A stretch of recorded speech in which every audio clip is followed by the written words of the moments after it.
Bull ट्राइगर्स दोस्तों, पिछले कई दिनों से मार्केट्स लगातार गिर रहे हैं और ट्रेडर हो या इन्वेस्टर दोनों बहुत ज़्यादा घबराए हुए हैं। अगर हम निफ्टी की बात करें तो निफ्टी 23800 से 22800 यानी कि 1000 पॉइंट की गिरावट 9 दिन में ही कर डाली। लेकिन अब क्या हम ये कह सकते हैं कि मार्केट ने बॉटम बना लिया है? तो मार्केट के बारे में हम बात करेंगे और ज़रूर करेंगे, थोड़ी देर में करेंगे। लेकिन उससे पहले मैं आपसे एक बहुत ही इंपॉर्टेंट चीज़ के बारे में बात करना चाहता हूँ। आपके पोर्टफोलियो के बारे में बात करना चाहता हूँ। आपके पोर्टफोलियो में जो लॉसेस आ रहे हैं, आप उन्हें कैसे फिक्स कर सकते हैं या उसमें थोड़ा इम्प्रूवमेंट कर सकते हैं, इसके बारे में बात करना चाहता हूँ। तो टाइम टू टाइम मैं अपनी तरफ से कुछ सजेशंस, कुछ आइडियाज़ आपके साथ शेयर करता हूं और वैसा ही एक आइडिया आज मैं लेकर आया हूं।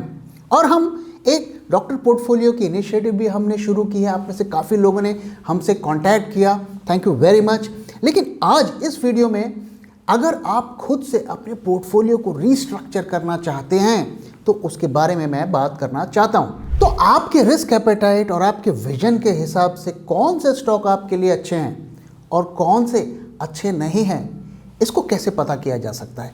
बहुत सारे तरीके होते हैं, लेकिन एक तरीका मैं आपके साथ शेयर कर रहा हूं जो कि बड़े बड़े रिसर्च फर्म्स में भी यूज़ किया जाता है।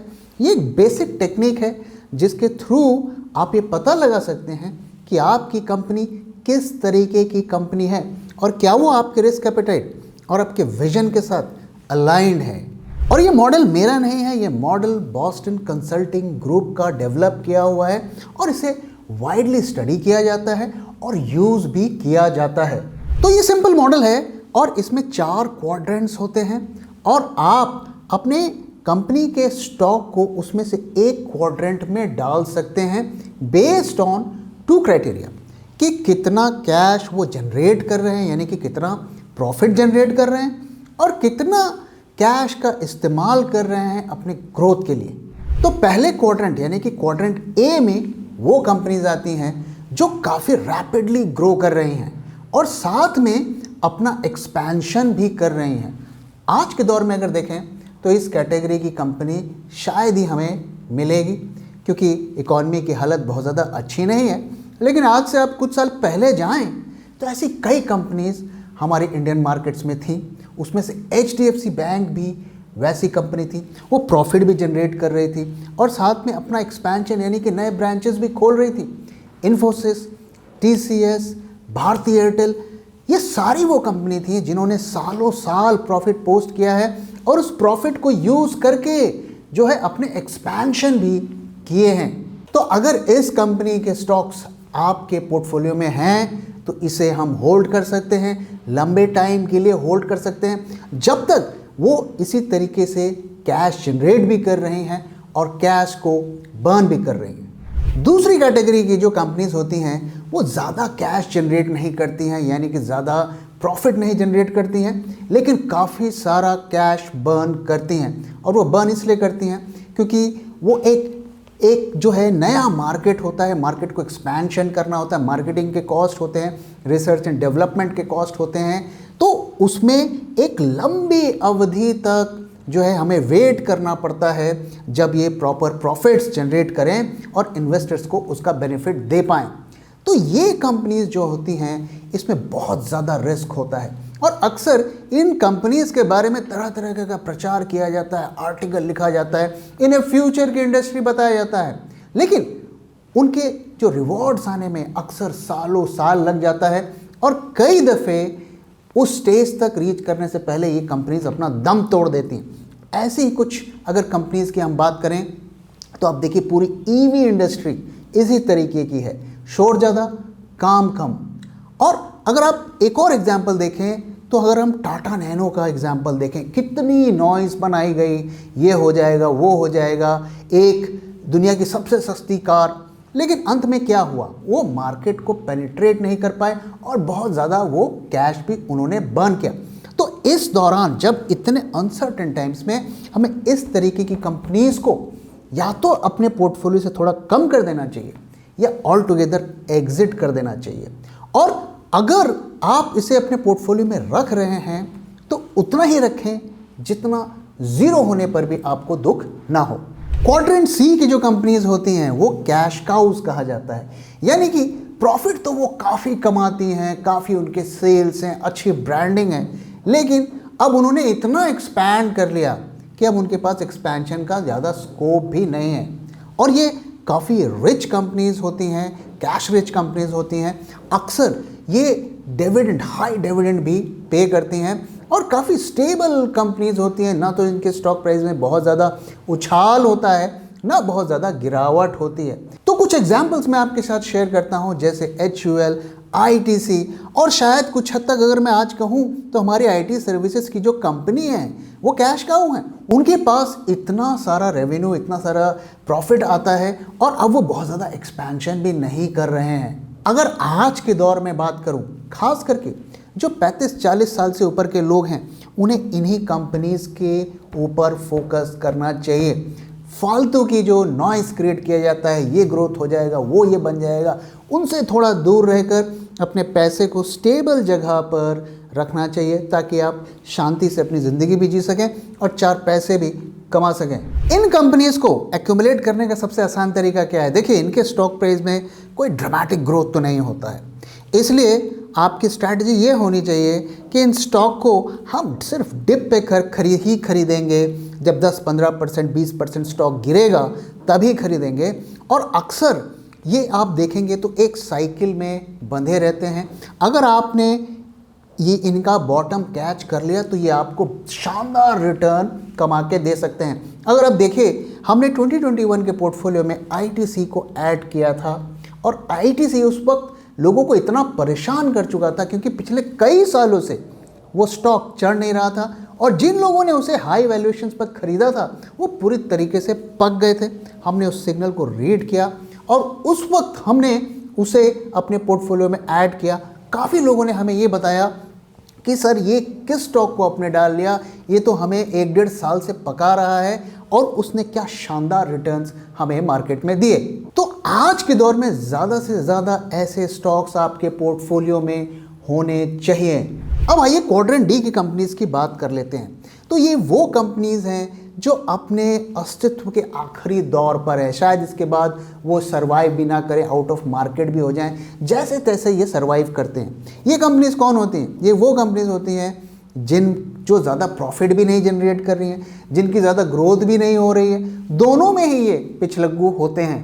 जैसे फॉर एग्जांपल अगर आप देखें, आज के दौर में अगर बात करूं, MTNL, अगर इस कंपनी को आप देखें तो आज MTNL के क्या ग्रोथ के पर्सपेक्टिव हैं और क्या ही ये प्रॉफिट जनरेट कर रहे हैं। तो दोनों में ही एक तरीके से जो लिमिट लगी हुई है कि इससे ज़्यादा वो कुछ खास नहीं कर पाएंगे। तो इन कंपनी से भी आज के दौर में हमें थोड़ा दूर ही रहना चाहिए। यहाँ पर एक चीज़ मैं आपको बता दूं कि कोई भी कंपनी एक क्वाड्रेंट में सालों साल नहीं रहती है, उसका एक युग होता है, एक दौर होता है, और उसी में वो रहती है। फॉर एग्जांपल अगर आप देखिए तो जो भारतीय एयरटेल की बात मैंने की, वो शायद आज से जब उनका IPO आया था उस वक्त वो शायद क्वाड्रेंट बी में थी, और उसके बाद वो क्वाड्रेंट ए में आई, और धीरे धीरे हो सकता है आज से 10, 15, 20, 25 साल के बाद वो शायद क्वाड्रेंट डी में चले जाए। तो कंपनी इन क्वाड्रेंट्स में मूव करती रहती हैं, और आपको वॉच रखना है कि किस क्वाड्रेंट पर अभी वो कंपनी है और उस क्वाड्रेंट पर आपको क्या एक्शन लेना है, आप उसके बेसिस पर ले सकते हैं। तो इस टेक्निक को यूज़ करके आप क्विकली ये डिसाइड कर सकते हैं, एक आकलन कर सकते हैं कि मुझे कौन से स्टॉक को अपने पोर्टफोलियो में रखना है। इसके अलावा एक और चीज़ मैं आपके साथ शेयर करना चाहता हूँ। कई लोग ऐसा कहते हुए सुने जाते हैं कि इसका PE हाई है तो हम इस हाई PE की कंपनी को नहीं रखेंगे। पहली चीज़ तो हमें ये पूछना चाहिए कि क्यों कुछ कंपनीज़ के PE हाई होते हैं। वो इसलिए होते हैं क्योंकि मार्केट को पता होता है कि इसमें हाई PEs हैं। अब कितना PE उस कंपनी को जस्टिफाई होना चाहिए, नहीं होना चाहिए, देखिए एक एनालिसिस की बात है। लेकिन इससे रिलेटेड भी मैं एक चीज़ आपके साथ शेयर करना चाहता हूँ कि हमें आज की अर्निंग, आज के प्राइस को नहीं देखना चाहिए PE कैलकुलेट करने के लिए। PE जैसा कि आप जानते हैं कि price, stock price divided by earnings, यानी कि EPS। तो PE क्या होता है? PE का फॉर्मूला बहुत सिंपल होता है, stock price divided by earnings पर शेयर। अगर आप किसी स्टॉक का करंट प्राइस लें और उसे आज का यानी कि करंट ईपीएस से डालें तो हो सकता है वो महंगा लगने लगेगा। लेकिन अगर आप 2 साल 3 साल बाद का जो प्रोजेक्टेड ईपीएस है वो डालेंगे तो शायद वो स्टॉक आपको उतना महंगा ना लगे। साथ में हमें एक चीज़ ये ध्यान में रखनी है कि उनके हिस्टोरिकल पीईज कैसे रहे हैं और उसी के बेसिस पर आप ये पता कर सकते हैं, इन दोनों फैक्टर्स को यूज़ करके पता कर सकते हैं कि क्या वो पीई जस्टिफाइबल है या नहीं है।